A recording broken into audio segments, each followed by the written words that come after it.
everybody, this is John Lemesney, and this is The Customer in the Arts. I'm here with Sean Petrosky. Hey, Sean.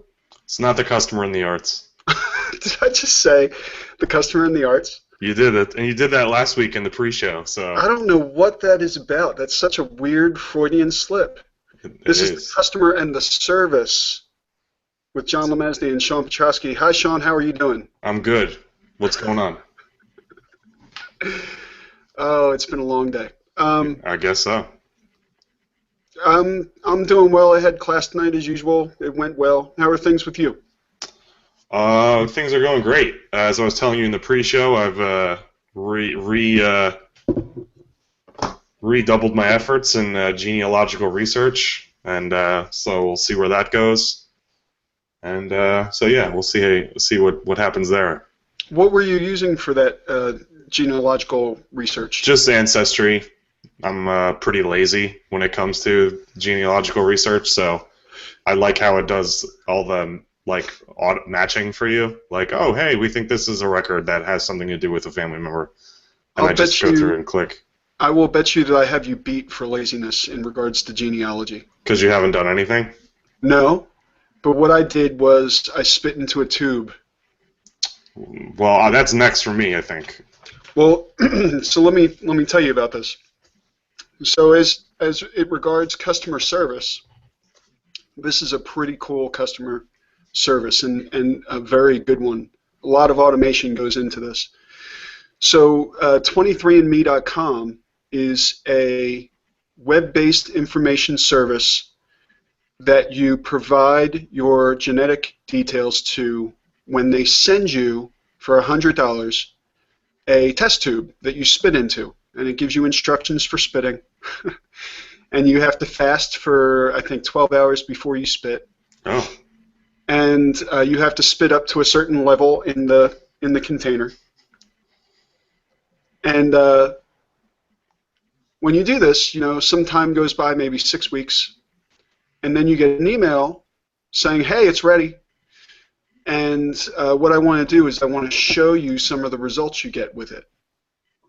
All right, that's cool. All right, so I'm going to do a screen share. Share my desktop. And here's the website. You see my screen, Sean? I do. Okay. So here's an example of something that it does. It says, we found a new genetic relative. Add your first cousin. So oh shit. I will do this. And it says, invite your predicted first cousin to share genomes. And I will put in my email address. And I'll say sharing with health reports because I'm not really embarrassed by anything in my health reports.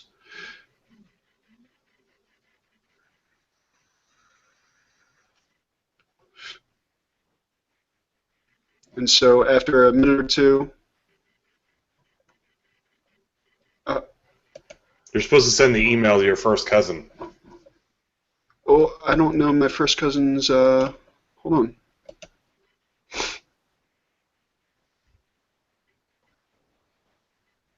That's what I thought too, but how am I supposed to know my first cousin's email address? I just found out they're my first cousin. I don't know. I don't know either. So anyway, if I go into family and friends, I have the ability to see genetic relatives, manage sharing with others, build a family tree, trace DNA across generations, or do genetic comparison.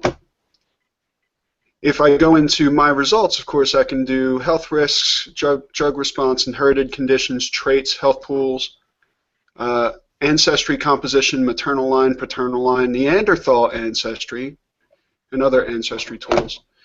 At any rate, I'm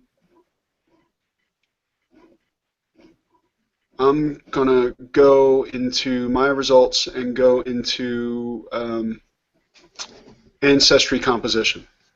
This is a really interesting thing. So it tells me, for example, that I'm 99.6% European, as opposed to Middle Eastern or African or Asian or East Asian or Oceanian, Ocean, Ocean, Oceania. Oceanian. Anyway, Oceania. so if I click into European, it tells me, for example, I'm 80% Northern European, 17.2% non-specific European.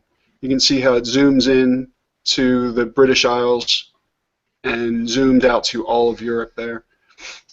2.1% Southern European. If I click into Northern European, it tells me 22.8% British and Irish, and 52% we're not really sure. Some Scandinavian, some Finnish, some French and German. And if I click into British and Irish, the sample size, in other words, the reliability of this is 1,162 and 89 of public records, etc. So let's go back out to the Neanderthal ancestry, because I always thought this was kind of fun.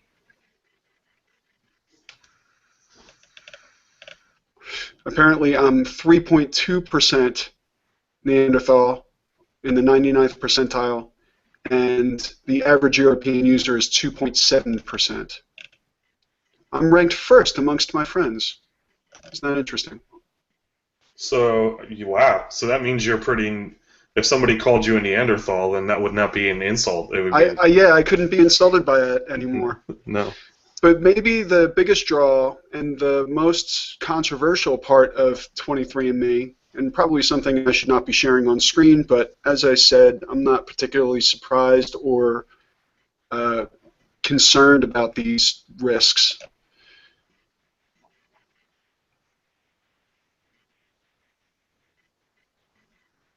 Let's just give it a second. Yeah. So these are all the things that I have an elevated risk for. Atrial fibrillation, type 2 diabetes, lots of diabetes in my family.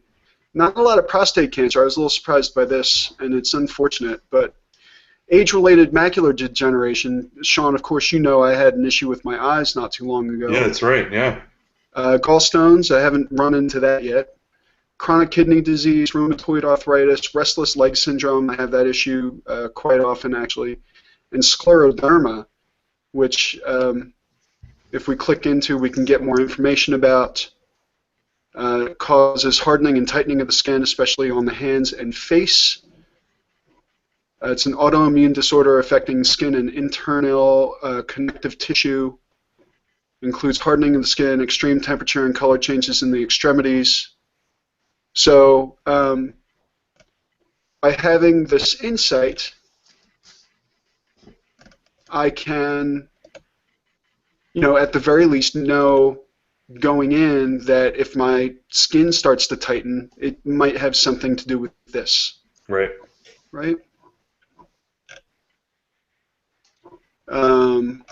Let's see, what else can I show you? It shows me likely drug responses. This is something that's be interesting for me because I've had many issues over the years with penicillin and other cillins. So Yeah. this would be a great thing to find out for me. So where Coumadin sensitivity, the Coumadin, of course, is the blood thinner. Hepatitis C treatment response. Plavix. Alcohol consumption, smoking, and risk of esophageal cancer. Caffeine metabolism. I'm a slow metabolizer of caffeine, which makes sense. Sometimes I can drink coffee all day, and it will have very little caffeinated effect on me. Right. And I'm one of those people where I don't metabolize caffeine very easily. I tend to have higher odds for post-operation nausea and vomiting. But you can see that these ones up top are sort of the things that are of the biggest concern. Let's see. I also wanted to show you, there is, in traits, I believe, this thing about earwax. Yeah, we were talking about that. And it, of course, asks you to take surveys all over the place when you come onto the site. It's reminding you to take surveys because the surveys are what inform the genetic profile of your genes. Oh, look at that hair curl. That's interesting. Yeah, and here's earwax type is wet. I have the ability to taste bitterness. I actually love bitterness as a flavor, as a taste. You do not get flush when you consume alcohol. No, apparently not. Lactose intolerant. You are likely tolerant. I am very tolerant. I can drink milk with the best of them. I have male pattern baldness, typical odds. Oh, norovirus resistance. That's interesting. Oh, and they tell you if you're resistant to HIV and AIDS.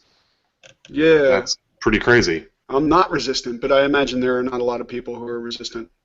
No, but you hear about them every once in a while. That's really awesome. Smoking behavior. If I'm a smoker, I'm likely to smoke more. I was a 2-pack-a-day smoker when I smoked. Look at that.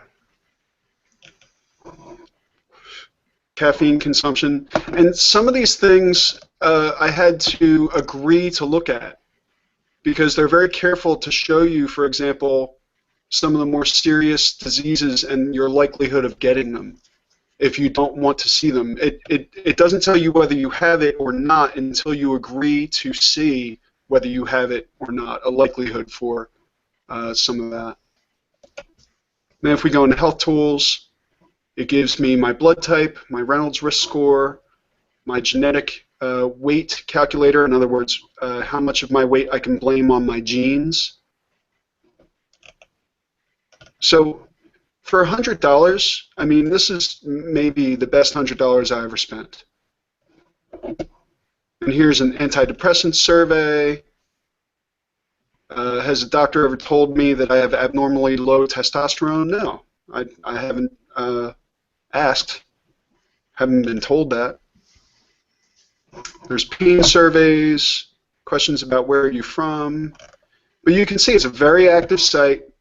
And the other thing is that as they come up with new findings for my genes, they will let me know about my new findings of my genes. That's amazing.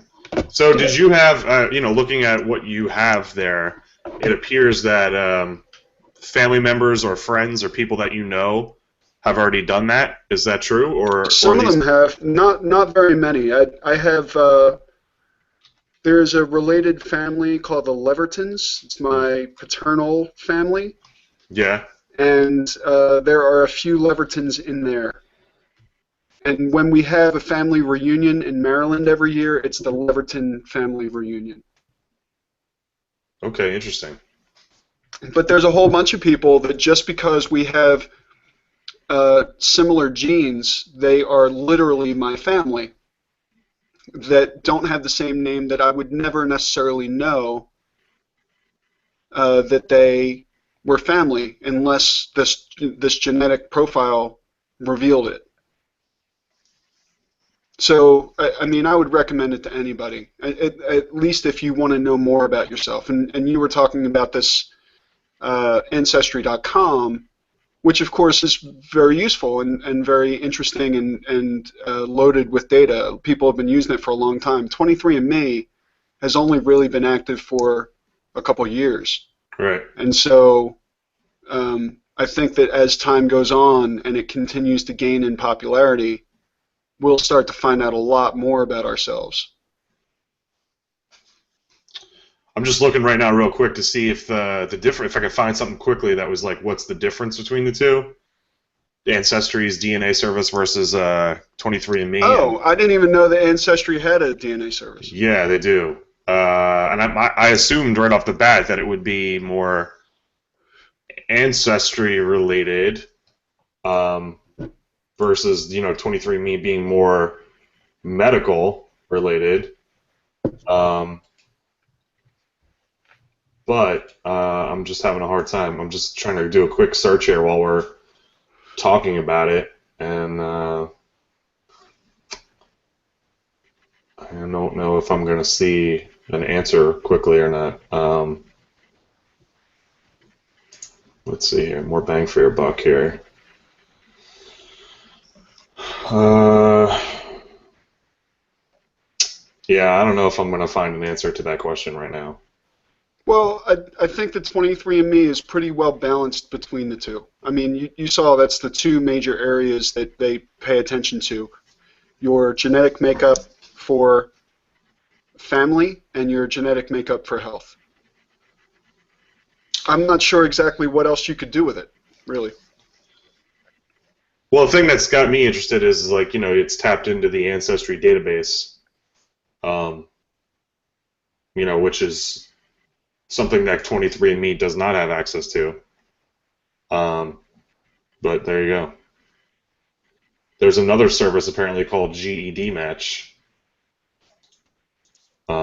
which apparently provides additional information. If you What is GED? What's that acronym for? uh,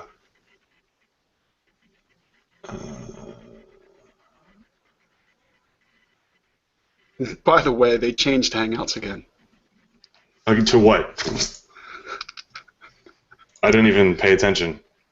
It's just a whole bunch of changes. Maybe you saw these changes last time and I just saw them now. Yeah, I think that's probably what it was. Whatever, I'm not seeing my information. Oh well, not worried about it. So have I sold you? You think maybe you're going to drop a buck? Well, it's something I've been thinking about doing for a while.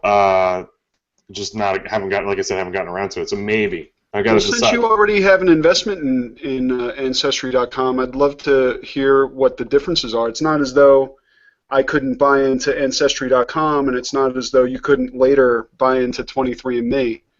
It's probably a good thing to maybe see how the different services react differently. But Yeah. I found it to be very accurate. I mean, I wasn't surprised by anything, really. And I also was not terrified by anything. I think that there are a lot of people who don't want to do it because they're afraid of what they might find. Right. And as far as I'm concerned, I mean, if it's going to happen, I'd rather know about it. Yeah, I agree. Well, Ancestry DNA has 2 stars. Uh-oh. Actually, maybe I got it backwards. Maybe that's not the. Oh, there's actually a company called Ancestry by DNA, and maybe that's not related. Oh. Let's get that straightened out here. It's just, whoops, it's their own thing, Ancestry DNA. So that Ancestry by DNA is a completely different service. There you go. Apparently, Vanessa Williams has used it. Oh, well, she uses a lot of things now.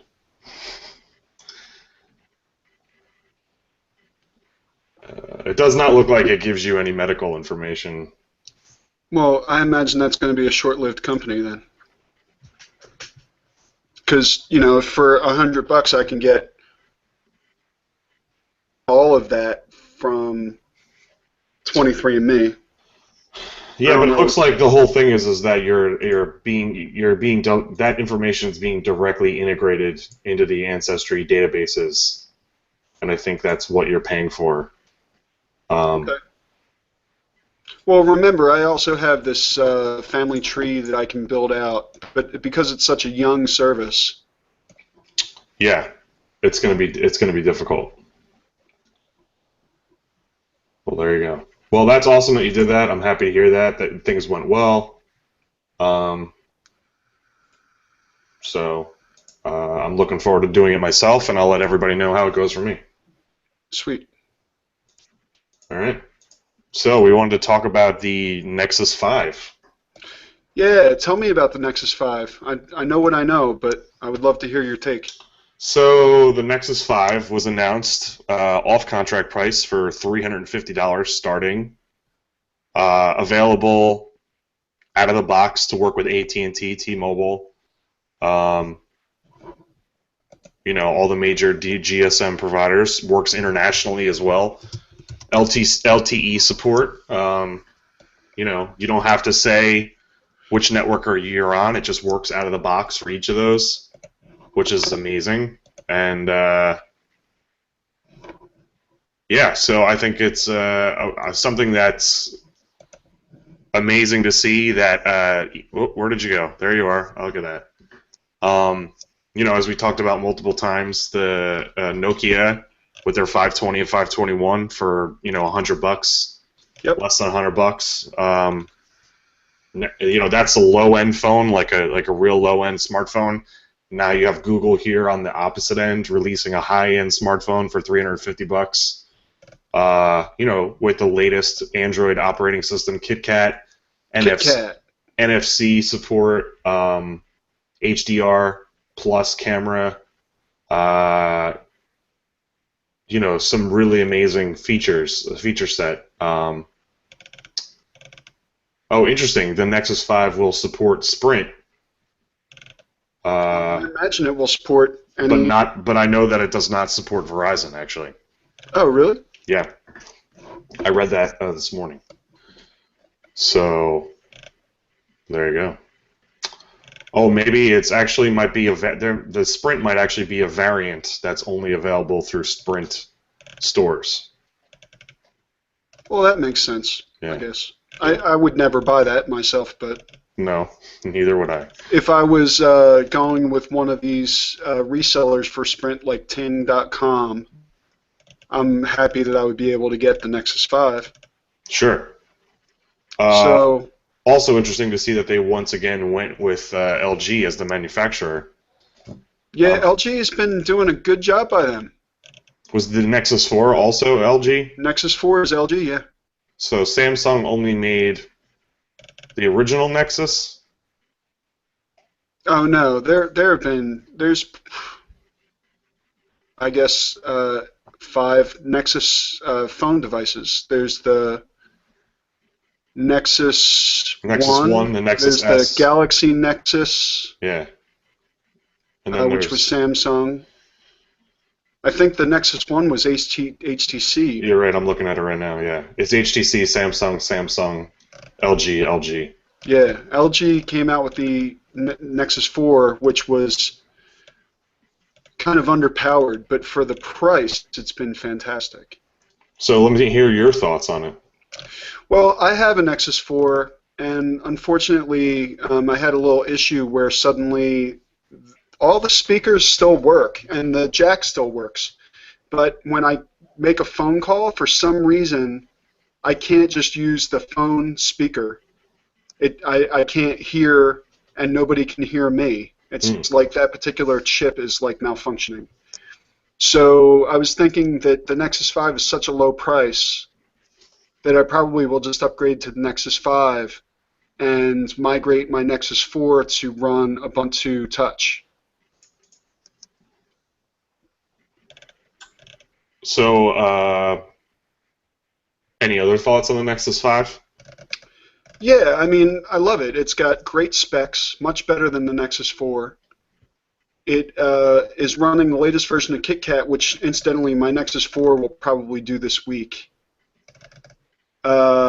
which is another reason that I like the Google version of the Nexus as opposed to one of these other carriers. Right. I think it's clear now, since Motorola came out with the what's it?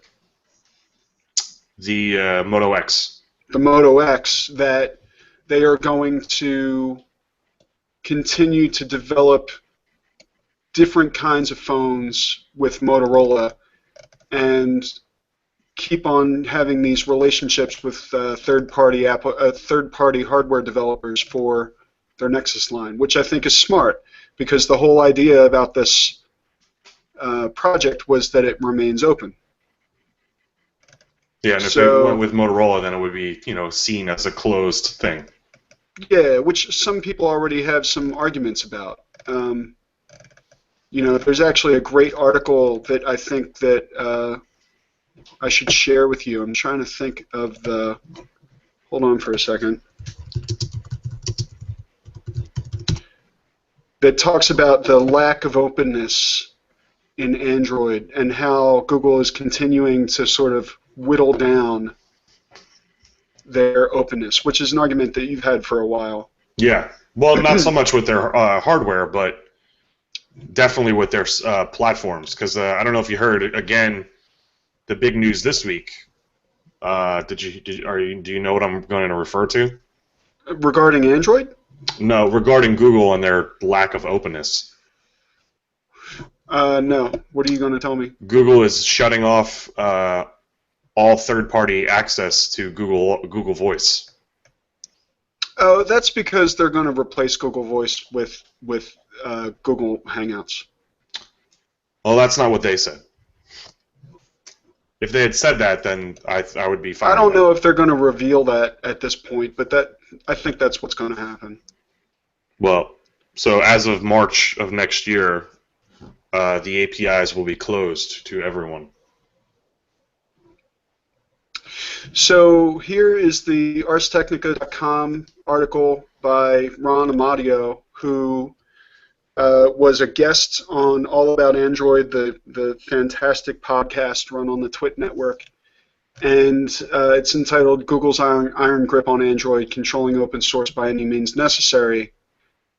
And it talks about this idea that as Android grows, as it becomes more powerful, they are removing the elements of the Android Open Source Project, the AOSP, that are valuable to Google and making it essentially just a flat platform. And so here's AOSP search and here's Google search, for example. And of course, Google search is Google Now. Right. And Android search or AOSP search is just this, the old style toolbar. So I personally don't mind that very much. I would prefer to keep the open source version simple, but they're heading towards a closed model like everybody else, though. You got to see that. That's still not closed if there's a choice, though. I mean, if I can develop, applications that emulate this with some other system, then that's an opportunity for innovation. And because this is an open platform, of course, it allows for that. But, a lot of the things that we come to expect on any Android device, like voice actions in Google, that all becomes proprietary. Which is understandable. Yeah, it makes perfect sense. Yeah, I don't fault them for protecting those things, but at the end of the day, I mean, it's a reverse course. I mean, it's almost like they should fork it in a way, like maintaining an open source version of Android and then having their closed source version. Well, that's it. I think that Nexus has become the closed source version. Yeah. And the Android remains an open source version. This is probably a good synopsis of this article. There have always been closed source Google apps. Originally, the group consisted mostly of clients for Google's online services like Gmail, Maps, Talk, and YouTube. When Android had no market share, Google was comfortable keeping just these apps and building the rest of Android as an open source project. Since Android has become a mobile powerhouse, though, Google's decided it needs more control over the public source code. I think that says most of it right there. Yeah. Well, and that's the other thing too. That's where the changes are occurring. It's as YouTube, Google Talk, and Gmail have evolved. The products, where Google was a service provider, and that was platform agnostic. As those services evolved, they've now become basically a Google experience that's tightly controlled in the environments that they deem fit to have those experiences. So, like we've talked about in the past, changing from the way that contacts were shared out to the CardDAV standard, the CalDAV as well, changing. Whereas in the past they used other methods of sharing that information. They're becoming more tightly controlling of the experience, and they want to have more control of what people see as an end user. And I don't fault them for doing that, pulling in the reins. But at the same time, I feel like there have been some decisions that are been made in areas that they, are being a bit unnecessary.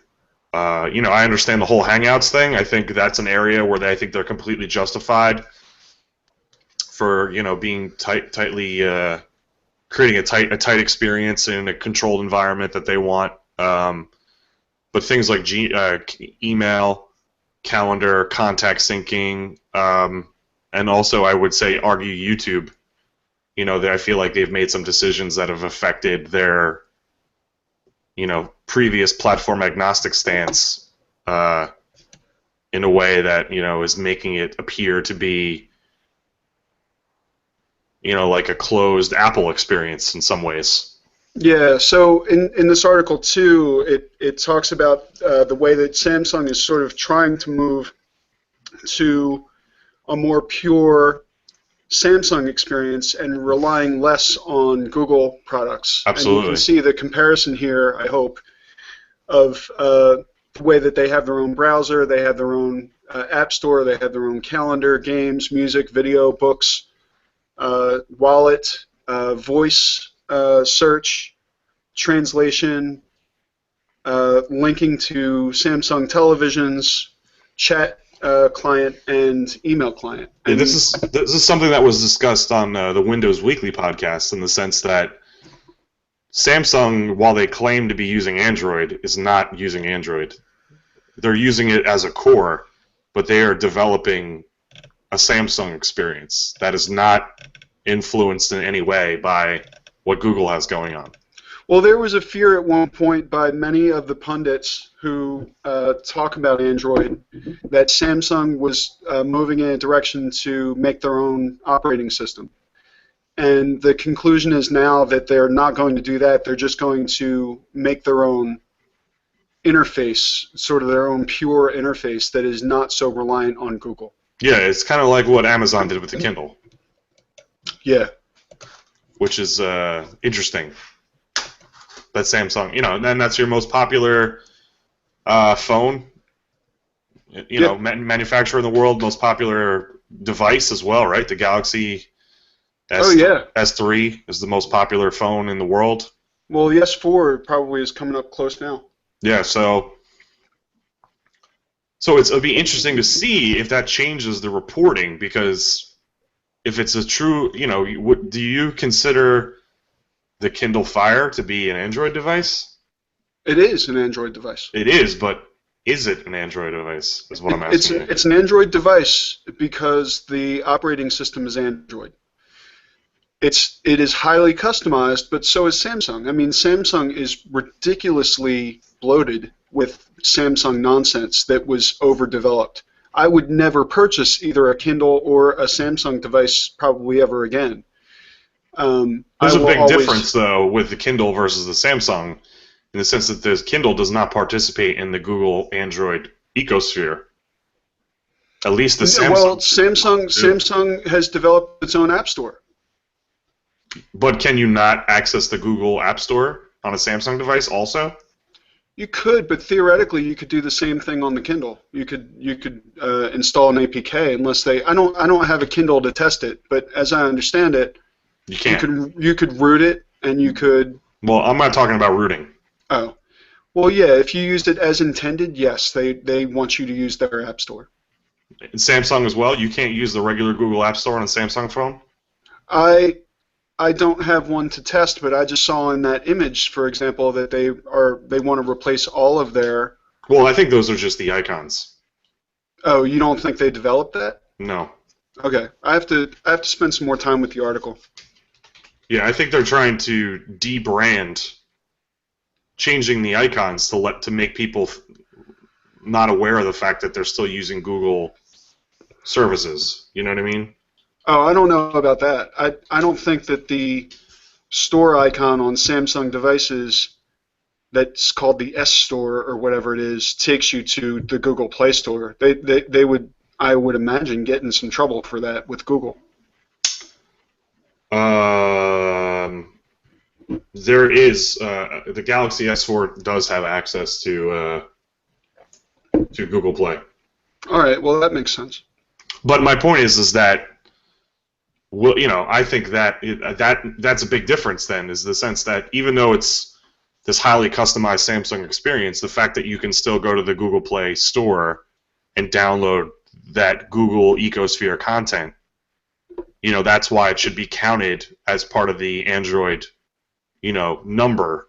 Whereas if you look at a Kindle Fire, yes, it's being powered by Android, but it's Well, not. let me ask you this. Let me Yeah. ask you this. Do you Sure. feel like are you familiar with CyanogenMod? Absolutely. Yeah, I've used And it. do you feel like CyanogenMod is an Android experience? Yeah, absolutely, I do. You can't. Well, you can install the Play Store, but it's not there by default. It is now. No, it's not. Absolutely. When I did my touchpad with CyanogenMod 10. You have to install a separate Google Apps package. Not for the store. For Gmail and the Google clients, yes, but not the store. I didn't have to install that with the store. I think that changed with 10, with CyanogenMod 10. That's crazy. Why?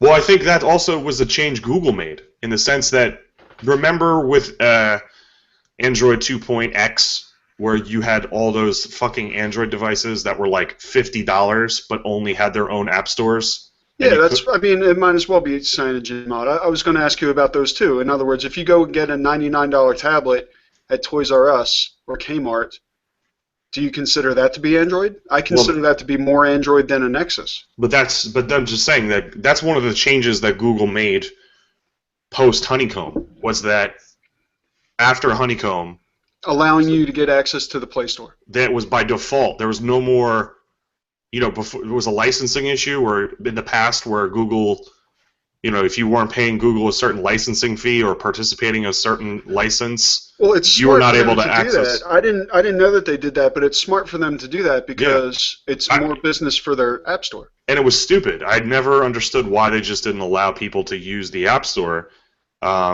So what's happened now is now, no matter what Android device you buy, no matter how cheap and ridiculous it is, or how expensive and nice it is, they all come with the Google Play Store.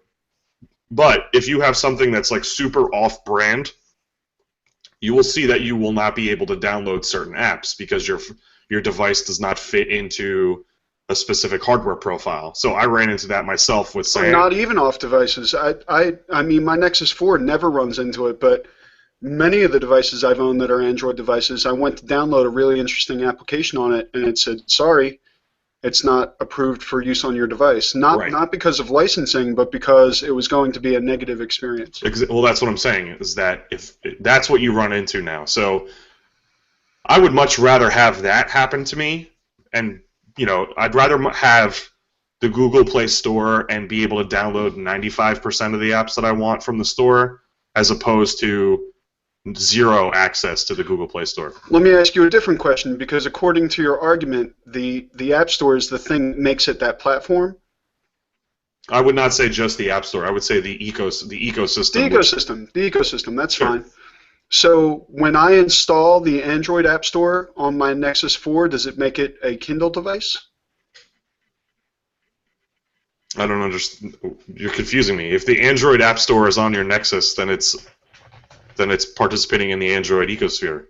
So by that logic, though, if I install the Amazon App Store, then it's participating in the Amazon. In both. Right.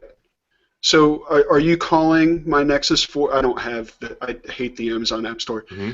But if I did, would you consider it a Kindle device? No, because it's able to participate in both. So therefore, I mean, I'm messing with you because I feel like your logic is a little flawed. No, well, hear me out, and I'll explain myself.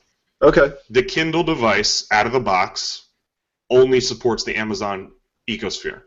That's right. Okay? Your Galaxy S4, out of the box, supports the Amazon ecosphere, and you can download the Amazon Marketplace as a third-party app. The Play Store and the Amazon Store, and probably soon a Samsung Store. So the argument that I would make is that the Kindle, because it is Amazon only would count as a Kindle device, and I believe that is also how Amazon quantifies it as well. Well, that's the way Amazon wants to play it, but in reality, the kernel on that device is an Android kernel. I don't dispute that, but at the same time, you are then beholden to what Amazon deems as good for what is on the Amazon. As long as I stay within the parameters that they set on the device when I bought it. Well, that's what we're talking about. I'm not talking about rooting or hacking. Because Okay. the average everyday user we're talking about here. If you're talking about the average everyday user, yes, as far as anybody knows, it's a Kindle device, not an Android device. But we're talking at a higher level of understanding and abstraction. It's an Android device. It's powered by Android, but does not participate in the ecosphere. But Android and the Play Store are two different circles of hell. Like, you know what I mean? Like. Yeah, I get it, and I'm just saying is that but that's what I'm trying to get at is with the fact that Android has 70% of the market or 80% of the market, whatever the number is. I think that it should be, when you're talking about that, it should be devices that play in the Google Play ecosphere.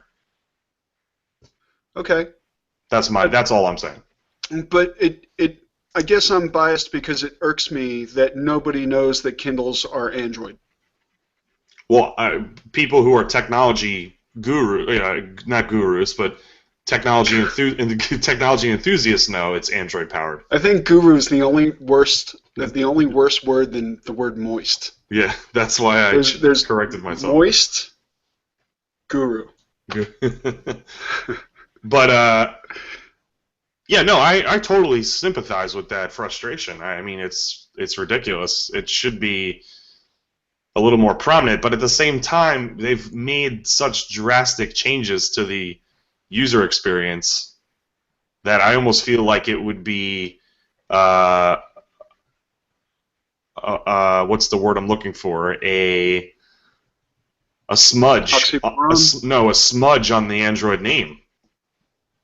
I guess. I mean, it's meant to be something else than your typical absolutely Android device. Mm-hmm. So, as someone who's used both the Kindle environment and the Google Nexus environment, I will say that the Nexus environment wins hands down. And if anybody tried to tell me, oh, well, the Kindle Fire does just as good of a job interface-wise, no. I'd be like, you're nuts. Absolutely not. It's interesting because after the Nexus 7 came out and the Kindle Fire came out, the Kindle Fire sort of blew it away in its stats.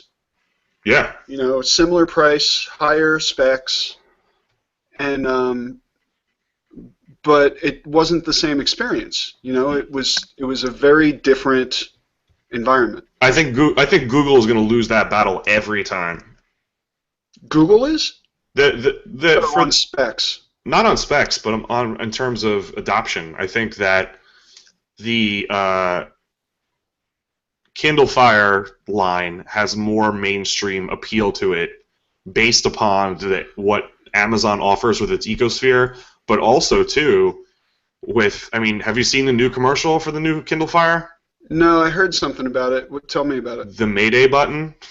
Do you know about this? Yeah, I did see that. That's ridiculous. You think it's ridiculous, but my mom who is ready to roll on a new Kindle Fire this Christmas.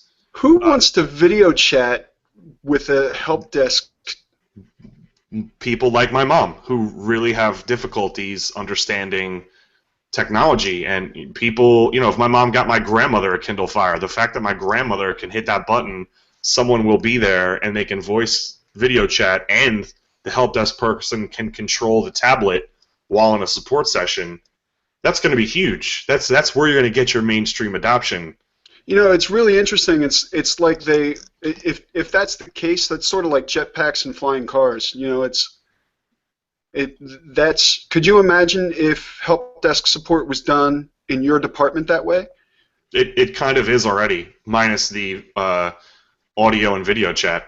Well, I'm talking about the audio and video chat specifically, but if think about all the times you sat at the help desk at Ryder, for example. Mm-hmm. And how difficult it was to offer any support because you couldn't even see their screen. Like I would be perfectly happy to just manage their screen. And we tried to implement that, but it was, there were privacy concerns and all kinds of stuff. But apparently, that I don't hear anybody screaming privacy concerns about, seeing into somebody's house with the Kindle. It's because consumers are different than academics. That is for sure. And we are both speaking as academics. That's true. But I think, honestly, John, that's what's going to prevent the Google Nexus tablets from gaining that mainstream success that the Kindle Fire line has, in the sense that, we constantly hear about the consumerization of IT, the dumbing down of IT. Kindle Fire is the full embodiment of that right now, and so that's why it's gonna win. I mean, you're right. Price point wise, spec wise, they're nearly identical, but Amazon is offering them an ecosystem that includes free books, free streaming audio, and free streaming video. Google doesn't have anything like that. They do have a store where you can individually buy those things, but Amazon is giving those away for free, quote unquote. I couldn't even call Google on the phone if I wanted support. Well, that's also another problem that Google is running, that Google has. Part of the reason why I still have my Nexus 4 is because I didn't want to go through the trouble of finding out how to return it. It was like, if there was something in one of the menus that said, having trouble with your device, and it was that easy, I would have just took care of it. Well, but that's gonna, people like you and I will have no problem buying Google devices. I was just eyeing up some Nexus 7s today at Best Buy. Love my Nexus 7. Love it, love it, love it. But at the end of the day, people like my mom, people like my grandma, as nice as the Nexus 7 is or a Nexus 10 is, they're not going to buy one because it's Amazon, a more complicated device. In a matter of speaking, it is, and it also does. It's strange. We always make that argument. I think that we have the open-minded but biased technologist's point of view. What's the best device? And the question should be, what's the best device for an individual? Well, everybody's tastes are different, and I would say, if I'm talking to a fellow IT specialist, you'll have a different conversation than you would with some average Joe. Well, like my mom, yeah, I'm going to say, IT specialist, why don't you take a look at the Nexus 7 or the Microsoft Surface, and then to my mom, I'm going to say, hey, Ma, let's get you a Kindle Fire. You know what I mean? Yeah. Or even an iPad, And well, I would say an iPad actually probably spans that diversity a bit. In other words, I think that most average people would be happy with an iPad Mini, and many technologists would be happy with an iPad or an iPad Mini. Well, I'd actually just say this. My mom has spent... It hurts my teeth to say that, by the way. I'm sure it does. That's why you're saying it, not me. Yeah. My mom has actually spent the last year exclusively using an iPad. And the previous year before that, she exclusively used original Kindle Fire. And she's made the decision that she is not an iOS person. She prefers the Kindle platform, the Kindle experience. So she's making a conscious decision to go back to the Kindle ecosphere with the newest Kindle device.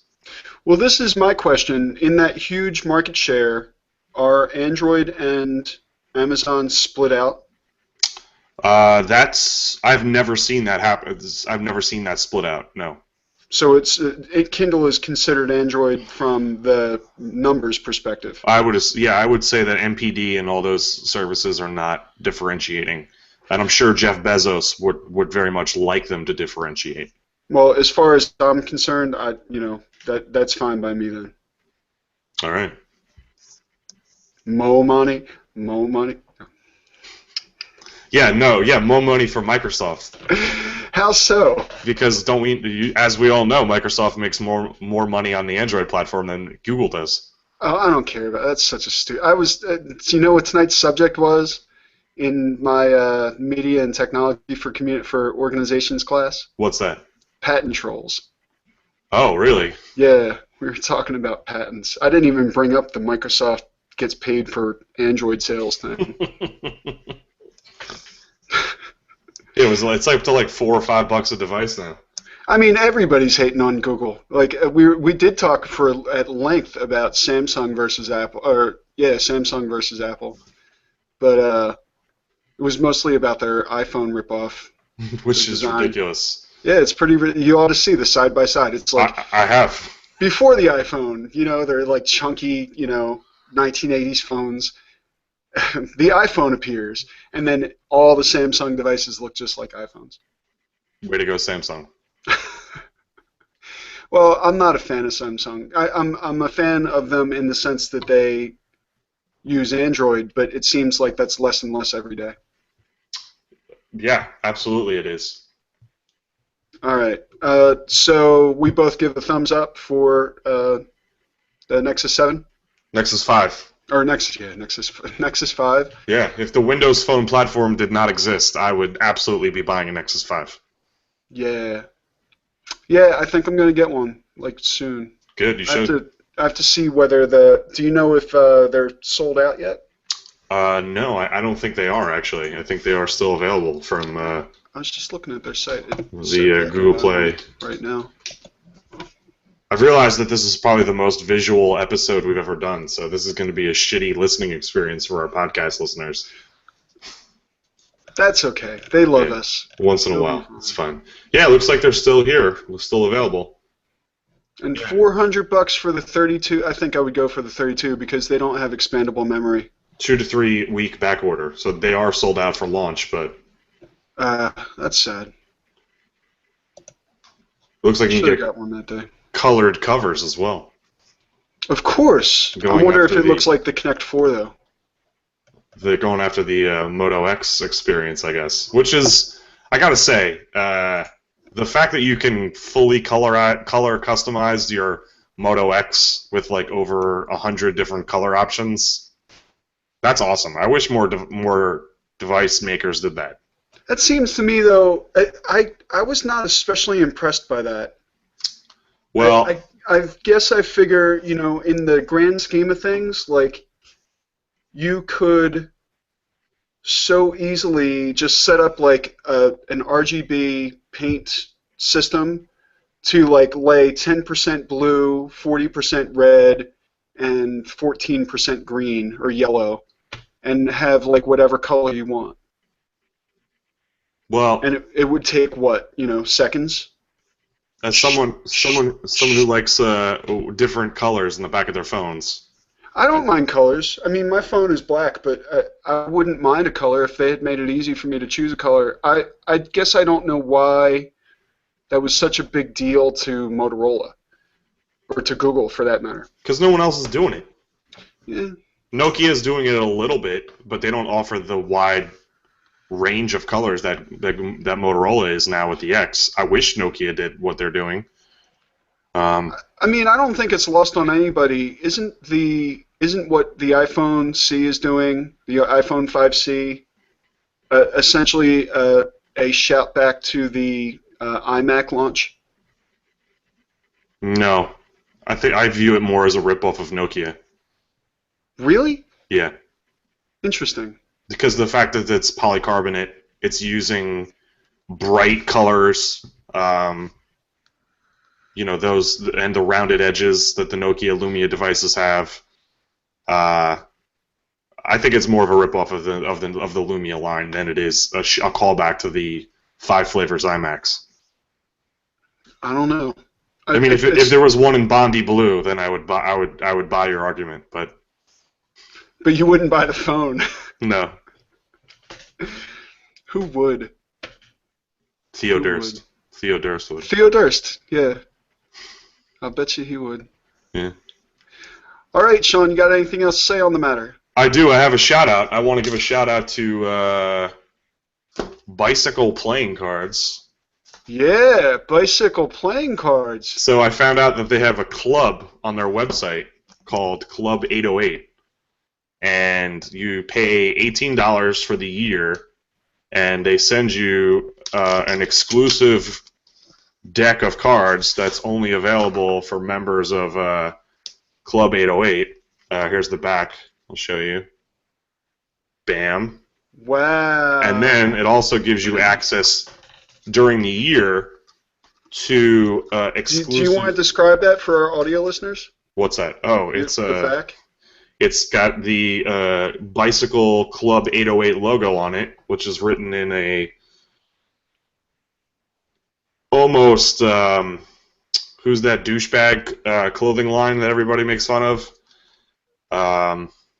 Which one? Not Affliction, the guy, like the guy's name, Ed Hardy. It's almost Ed Hardy, almost Ed Hardy-like in its font, but not as bad. It looks a little psychedelic to me. A little bit. There's a little touch of that too.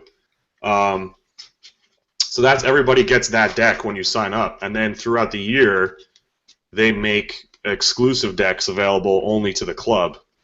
So, and in very limited runs, and you can buy them in packs, or you can actually buy them in uncut sheets, which is actually kind of cool.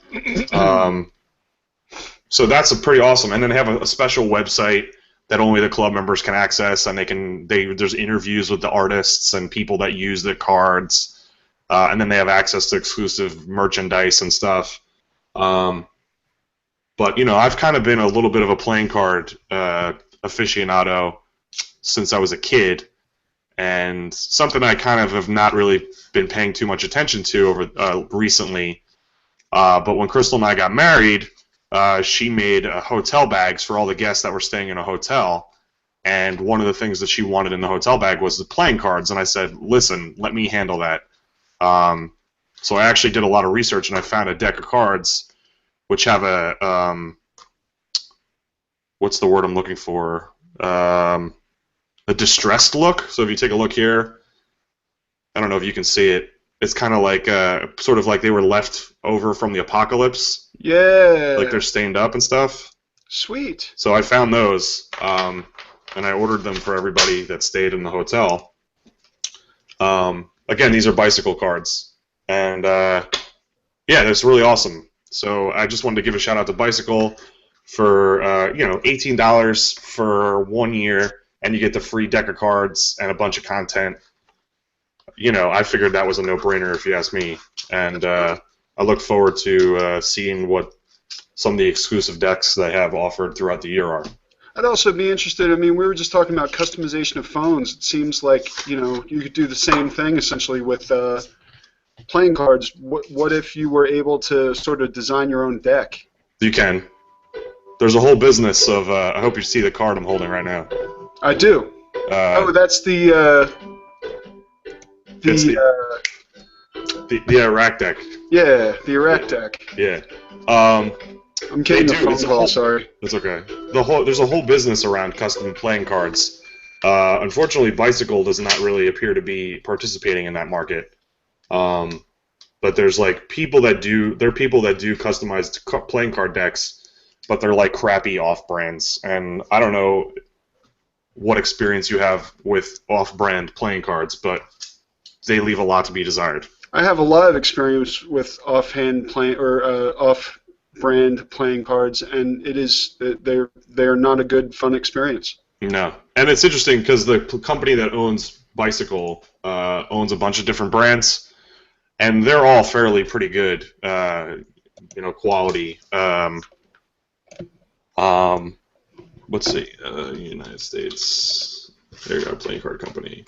It's like Aviator is one. I know I've used Aviator decks in the past. And they're okay. The B is a big brand. I've used those in the past. Those are good. Hoyle's probably more well known than Bicycle in some circles. Those are great. Maverick, I think I've used those as a kid. They were pretty good. Chem, I've never used a Chem card. Congress, I've never used those, and Streamline, I've never used those. But those are all the brands that are owned by the United States Playing Card Company. So if you're playing with anything not one of those brands, it's probably pretty crappy. Well, I have an interesting question for you. Why are playing cards the shape that they are? Like, why are they rounded and a certain size? Why are they rectilinear? They're not always. Crystal and I used to have a deck actually that were round discs. I think it has to do with the rules of gambling. Like, if you were to actually look into like federal regulation for poker and blackjack internationally, that they actually have to conform to a standard, playing card size. I'm sure there is an international standard on playing cards for gambling purposes. And I think the only game that may not conform to those standards would be Baccarat, because I think the cards for Baccarat are a little bit larger, but I would imagine that there's a specific standard just for Baccarat. But that's my guess. That's very interesting. That's my guess. The standardization is probably what it is. I played a lot with playing cards. I used to play a lot of like Spider and a lot of Spider and other solitaire like Klondike. Mm-hmm. And I don't know. There was a time in my life when I spent a lot of time sort of playing with playing cards. So it's interesting to hear that you spent a lot of time with them too. Yeah, absolutely. And there are some other great cards, like David Blaine actually has special decks of cards commissioned that he uses in his tricks. They're not trick decks. They're just playing cards that he uses in his tricks. And he wants a very specific weight, feel, other characteristics that are important to him. And he actually makes those cards available in limited runs on his website. I think he actually works with the American Playing Card Company to develop those. I've wanted to get my hands on a couple of his decks, but I just haven't had an opportunity to. That's very interesting. Have you ever seen the TED Talk by David Blaine? I have. One of my favorites. Yeah, it's a great one. I'm a huge David Blaine fan, big time. I don't know that much about him. I think the first time I actually paid attention to him for more than 30 seconds was on the TED Talk. There's an interview he did. I don't know if you're a fan of Joe Rogan, but I know who he is. Okay, Joe Rogan has a podcast that's been around for a long time, and David Blaine was on a few months ago. And if you want to get to know David Blaine outside of Magic, just get an idea of who David Blaine as a person is, check out that interview. I've read a lot about David Blaine. I've read a lot of interviews with him. I've watched every one of his specials probably like 10 or 15 times. I mean, I love him. I think he's an excellent magician. But that interview we did with Joe Rogan really opened a lot of new doors for me, and it made me appreciate David Blaine on a whole new level. So is that on the Joe Rogan Experience? Yeah, that's exactly it. So if you can give that a listen, I'd strongly recommend it. Hey, listen, as long as we're sharing great podcasts, have you ever listened to, on the Nerdist Network, Tom and Mike Eat Snacks? I have not. You need to listen to that. Okay. What is it about? Tell me about it. It is a podcast in which Michael Ian Black and Tom, I can never remember what Tom's last name is. Tom Lennon? No. But Michael Ian Black and Tom, whoever, bless you, have one. They either get a snack from some locality, or they have a snack that is sent to them by a listener, and they have these sort of like running jokes throughout the entire series of the podcast. Like, they always argue about whether or not they are viewers or listeners, but it's just a hilarious show, and they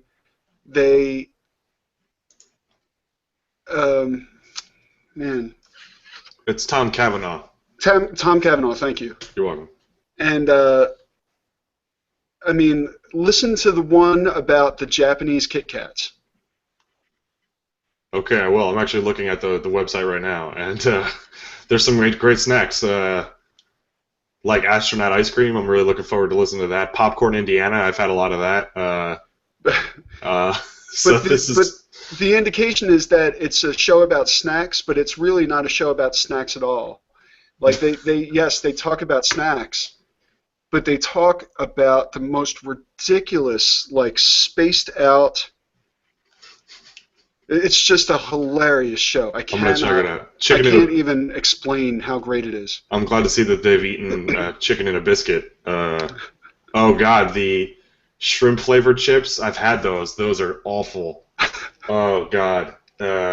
Better cheddars. Oh man, this is right up my alley. I'm gonna have to check this out. But seriously, the Japanese Kit Kats is maybe the best show ever. Okay, I'm because on they that. go through like 4 flavors. One of them is like green tea. One of them is like raspberry. Here they are. I got them our Japanese Kit Kats right here. Episode 49. And it's nice to see that they've also have a Moon Pie and RC Cola episode too. They do. They have I'm a big fan of RC Kelly. But I'm telling you, it will be your new favorite jaunt. I will definitely check that out because I'm a big fan of Michael Ian Black. Everybody else who's listening should too. Yes. All right. Anything else, my friends? No, bro. I think that's it. All right. Cool. I will see you next week. I will see you next week. Thanks. No problem. Bye. Bye.